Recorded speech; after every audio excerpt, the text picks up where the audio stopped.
Hi, Ed. Hi. Thanks for joining us. I'm glad you're able to come down and share your stories with us today. Yeah, I don't have a lot to say. I mean, I was right in the middle of all the fighting, but Everybody has a story, as we say. yeah. Where are you from, anyways? Detroit, You're in Detroit. And what made you decide to join the military? the draft, Oh, the draft did it for you. And what branch were you in? You already told me. Air Force. You're in the Air Force. And how long did you serve for? close to 4 years, Okay. all through the war, sometime after. Okay. And I World War Two. I had no, I had no complaints. I mean, I liked what I did. What was your job what was your AFSC? Yeah, I was over in England during the war. I was with a group of, we maintained all the radio equipment on the base, transmitters and receivers. That was my job. That's mainly what I did there. That went on, I think I was there about 2 years, I think. Yeah. But when it came time, when I was 18, everybody had to go in then anyway. Mm-hmm. I couldn't wait to go. I wanted to go. I liked it. There you I don't complain. go. Was there somebody while you were enlisted? Was there somebody that was very influential to you, a drill instructor or somebody else? No, No. no. It was yeah, we went through a lot of training, and I was a radio operator, a radio mechanic for the Air Force. Mainly when I was in a troop transport group, and we'd load the thing up with all, you've probably seen them, the planks all down the side, Mm-hmm. all loaded up with that. And then we would take them from spot to spot and drop them off where they were needed. And Patton's group was one of them, Algeria, North Africa. Huh. Did you run any? Did you have to run some of the wire also? Yeah. Because I was a comm guy too. They used to have call us wire rats at times. Yeah. Running the wires. No, I don't really have any complaints. The job that had to be done, somebody had to do it. Exactly. So is that one of the things that you think the military kind of brought into you? That you learned? No, I wanted to get in the military before, while I was in high school yet. In fact, I tried to get into, I wanted to fly off a carrier with the Navy. So I went to a meeting with two commanders. There was about 4 or 5 of us. They looked around and said, you guys with glasses, you can stay and listen, but we can't use it. That was me. Same thing. With the vision. And when you left the military, when your 4 years was up, you said you didn't want to re-enlist anymore? Go back to civilian life? Yeah, All right. And did you go back to Detroit after that? Or? yeah. Right. I ended up being an engineer at Chrysler. So you did that. So you was engineer for the majority of your life. Pardon me? That's what you did for the majority of your life afterwards. Yeah, Okay. all of it, yeah. So what brought you out here to Florida? For one, I have a son that moved here, also from Michigan, and I had other relatives and I frankly don't like walking around in ice and snow.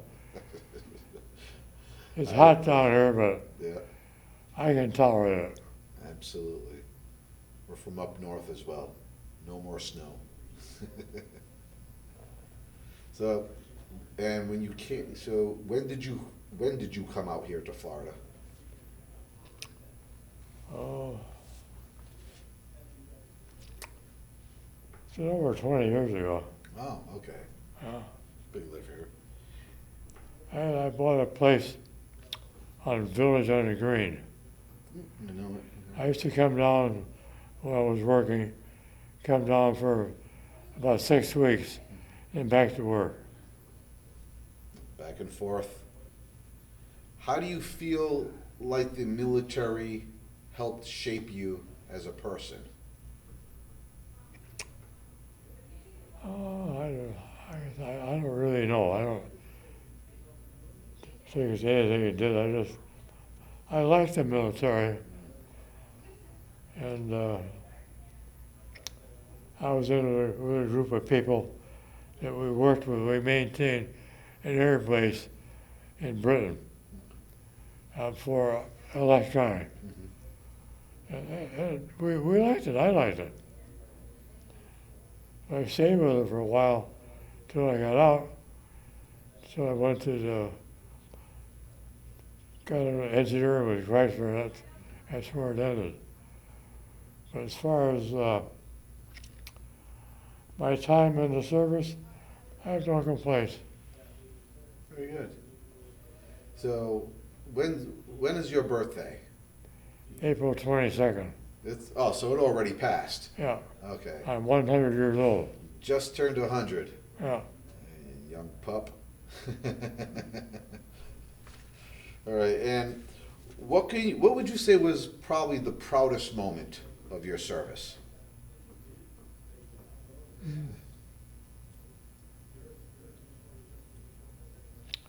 Well, one of the ones that I know was proud of it. The war was still on yet. I was at an air base called Bovington in Britain, 40 miles north of London. And I got a call one day. I was in radio in a Radio Shack. Got a call from the control tower. Said, we got a flight of damaged military aircraft coming in to land here, and I can't talk to anybody. And luckily, I've been studying a new transmitter we got. It was about the size of that door. And there was one circuit that impressed me. It was a keying circuit, keying in to be able to talk. So when he called and said, we're in real trouble here, got all these damaged aircraft, we can't land them. What can you do? So luckily I've been reading about this one circuit I thought was interesting. And I opened up the transmitter case where that circuit was, pulled out one of the components that was in there, and I had spare parts. I put this new one in. As soon as I did that, the pilot said, "Hooray! We got communication again." That made me feel good because it was him. Yeah, I don't know how many military aircraft behind him, all damaged to land. If that didn't happen, they'd had to land anyway. And I think a lot of them were saved because of it. And you were the one that knew I helped that them. extra part about that transmitter. Good deal. All right. They've all felt good about that. And you should have. You should have. Do you have like a best friend from the military? Somebody, because I know sometimes, I know men, I have some friends that I've served with that I still to this day talk to. But then there were some guys that they don't talk to anybody from the service. Is there anybody that you still know that you're still able to communicate with? You mean today yet? Yeah. No, they're all no, gone. dead. They're all gone. Well, I mean, that says a lot about you. And how long have you been married now? Well, we just got married when I moved down here. Oh, is it? How many years? 9 years? 9 years. 9 years, bless you. I was married to my girlfriend in Michigan, though, for a lot of years before that. And when she died, we came across each other, and we loved each other. We decided to marry, and we've had a wonderful life ever since. That's awesome. God bless you guys. For real. Well, that's pretty much all we have here. Kept it very simple for you. I do want to thank you for your time, and thank you for serving us in that time back in World War II. Yeah, I wouldn't think of not serving. If I hadn't been drafted, I'd have won anyway. Yeah, we'll see. So there are some people like us who were born to be in it. I was born to be there. If there was some parting words, if there was one, because I mean you're a man with many years behind you of experience.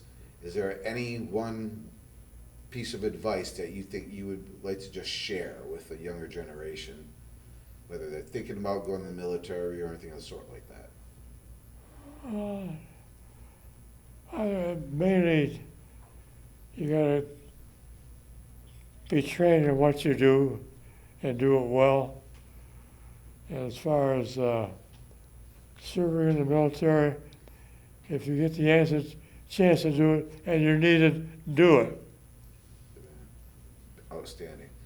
Find no better way to end this on that good note. My youngest brother was 15 years younger than me, and he went in. He was serving in Vietnam, and he got Agent Orange. And he died a horrible death. His wife told me, she was with him when he died, his lungs came up in his throat. Tough. Agent Orange. No joke with Agent Orange. Yeah. Well, I'm glad you were able to avoid all that and be on the better side of this. Yeah. Agent Orange is a good thing to stay away from. Yeah, No way. sure enough. Is there anything else you'd like to share to some of the readers and people who are watching this interview? No, just, if the country needs you, do it. Good call. Frankly, I couldn't wait to go. Good. Well, yeah, that makes you a true, I know a lot of the gentlemen we speak with do not believe they deserve the title of hero, but The one thing I do remember, though, on a troop ship going over to Europe, the war was on. And I was on, I think we had about 8,000 troops had been a Dutch liner. I was in a room with about 4 other guys, small compartment. And then on D-Day, VA system came out, attention, attention. We're under enemy attack. Put on your helmets, your life vests, and something else. So we did all that. I thought, well, if I'm dumped in the water here, we're all outside of Iceland, we'll probably last about 8 minutes and be gone. But it was just alerting us to the fact that it was D-Day. I'm curious, stories like that, situations that you found yourself in, did they ever stay with you? And I mean, did it ever cause you any issues? There's some people that we've spoken with, you know, they carry around a burden. So, but it seems like you're pretty much gung-ho and you. Yeah, I don't see anybody anymore. They're all gone. Whether it was Navy or Air Force or Army or Marines, they're not here anymore. And here I am, 100. Thank God for that. Thank God for that. Well, sir, it's been a pleasure speaking with you. God has put his favors in you for you to be here as long as you have, been able to share what you've been able to share with us. Yeah. And we're very grateful that you did take some time out of your schedule to share this information with us. I want to thank you for your